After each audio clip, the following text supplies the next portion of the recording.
अस्सलाम वालेकुम जी, मेरा नाम डॉक्टर अदनान है, senior child and family physician. आज की वीडियो में हम देखेंगे कि सर्दियों में बच्चों का ध्यान कैसे रखना है, क्योंकि आजकल मैं ओपीडी में देख रहा हूँ काफ़ी बच्चे मुख्तलिफ मसाइल के साथ आ रहे हैं। तो उसके बारे में आगाही वीडियो क्रिएट करने का दिल कर रहा था कि आपको बता दें, ताकि आप घर पर बच्चे को बीमारी से बचा सकें। इसमें हम सबसे पहले बात करते हैं कपड़ों की। कपड़ों में ये होता है कि आप अक्सर लोग हाई नेक पहना देते हैं बच्चों को, उससे क्या होता है कि वो सही कपड़ा नहीं होता और उससे इरिटेशन हो जाती है, जिल्द की ख़ारिश वगैरह के साथ बच्चे आ रहे होते हैं। इसका तरीका ये है कि आपने सबसे पहले ऊपर जो इनर लेयर है, जो जिस्म को टच करेगी कपड़ों की लेयर, वो होनी चाहिए कॉटन की, प्योर कॉटन के कपड़े होने चाहिए। उसके ऊपर जो है ना फिर वूल के कपड़े पहना सकते हैं, जो अपना वूल होती है, नज़र आ रहा होता है कि ये वूल है, वो पहनाएँगे। उसके बाद बच्चे को जब आपने बाहर निकालना है तो जुराबें होनी चाहिए, कैप होनी चाहिए और मिटन्स होनी चाहिए, यानी कि हाथ वगैरह भी कवर्ड होने चाहिए। दूसरे नंबर पे आती है स्किन रूटीन। जिल्द को आपने कैसे ठीक रखना है। जिल्द में आपने ये काम करना है कि एक तो जब भी बच्चे को नहलाते हैं तो ऐसी जगह पे नहलाएं जब वेदर जो है ना थोड़ा सा साफ़ हो, धूप में बैठा के नहला सकते हैं, या उसके बाद जो है ना कमरा हो, उसका भी जो टेम्परेचर हो वो कंट्रोल्ड हो। बाकी पानी जो है ना वो हल्का गर्म होना चाहिए, बिल्कुल हल्का गर्म। और उसके बाद बच्चे को साफ़ कर लेना चाहिए कपड़े के साथ, टॉवल के साथ। और नहलाना कितनी बार है? हफ्ते में 2 से 3 बार। और ये तब नहलाया जाता है जब बच्चा बिल्कुल नॉर्मल हालत में हो, कोई उसको बीमारी वगैरह ना हो। अगर कोई इन्फेक्शन वगैरह है तो उसमें हम थोड़ा-सा फिर मज़ीद कम कर देते हैं, ताकि बच्चे को, क्योंकि जब बच्चा ना आता है तो टेम्परेचर चेंज होता है और बच्चे की तबीयत ख़राब होने के चांसेस ज़्यादा हो जाते हैं। अब आते हैं मेन बात, यानी इन्फेक्शन से कैसे बचाना है। नज़ला, ज़ुकाम, खाँसी अक्सर बच्चों को हो जाती है। उसमें ये है कि आपने पहले तो कपड़े अच्छे पहना लिए, उसके बाद आप उनका खाना-पीना अच्छा करना है। कोल्ड ड्रिंक है, निम्को, पापड़, करारे वाली जो चीज़ें होती हैं, वो ये बच्चों को नहीं देनी। सीरियल्स देने हैं, नट्स देने हैं, ड्राई फ्रूट्स देने हैं। उसके बाद दूध जो भी चल रहा है वो उसको टाइमली देना है, और ठंडी चीज़ों से परहेज़ करनी है। अगली बात ये आती है कि अगर बच्चे का नाक बंद है या इस तरह का नज़ला, फ्लू वगैरह है, तो बेसिकली जो एनएस ड्रॉप्स होते हैं, नॉर्मल सलाइन के ड्रॉप्स होते हैं, वो हम डालते हैं बच्चों में। और हम माँओं को भी कहते हैं कि आप वो डालें, ताकि बच्चे को सांस लेने में दुश्वारी ना हो और उसके जो नेज़ल एरिया है या साइनसेस हैं वो साफ़ रहें।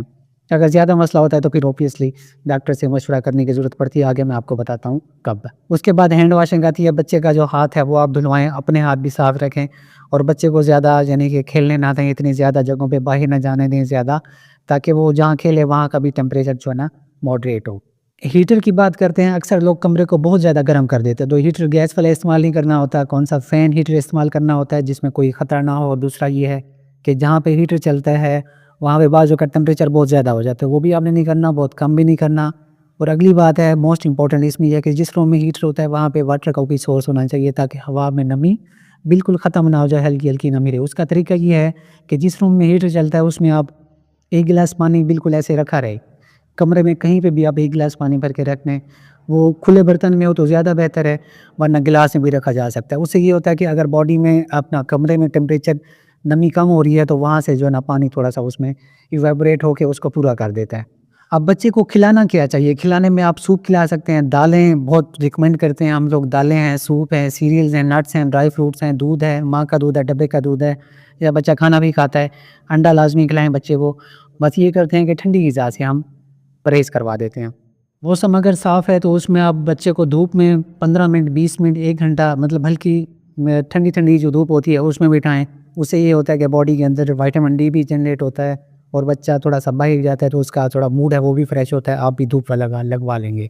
उसके साथ ये है कि जब भी नहलाते हैं तो उसके बाद सिंपल जो पेट्रोलियम जेली होती है उससे बॉडी के ऊपर मालिश कर लें, ताकि जल्द जो है ना ड्राई ना हो, खुश्क ना हो। खुश्क होगी तो फिर एलर्जी होगी, उसके बाद इन्फेक्शन होने के चांसेस, ख़ारिश होने के चांसेस बढ़ जाते हैं। अगर बच्चा बहुत छोटा है तो उसमें आपने डायपर, अगर बार-बार डायपर पहनता है तो उसको चेंज करें, टाइमली चेंज करें, और वहाँ पे ज़िंक वाली या कोई भी क्रीम जो आम यूज़ होती हैं ताकि वहाँ पे इरिटेशन ना हो, तो वो भी यूज़ करें। इसके बाद है कब डॉक्टर को दिखाना चाहिए। तो डॉक्टर को आपने तब दिखाना होता है जब बच्चा बार-बार खाँसी कर रहा हो, छाती में से आवाज़ आ रही हो, बुखार हो, या जो है ना पसलियाँ वगैरह चल रही हों, या मतलब थोड़ा बहुत भी इन्फेक्शन होता है तो उसमें मेडिसिन बिल्कुल देनी चाहिए। अक्सर लोग ये करते हैं कि जी हम बच्चों को मेडिसिन बिल्कुल नहीं देंगे, और वो तब लेके आते हैं जब बच्चे वो यानी कि निमोनिया बहुत ज़्यादा हुआ होता है। तो अगर थोड़ी बहुत सिम्पटम आती हैं तो आप दवाई ले लेंगे, तो उससे क्या होगा कि जो इन्फेक्शन हो रहा है वो वहीं पे कंट्रोल हो जाएगा। उसकी वीडियो बच्चों को सेफ रखने के हवाले से नेक्स्ट वीडियो में किसी और टॉपिक के साथ मुलाकात होगी। अल्लाह हाफ़िज़।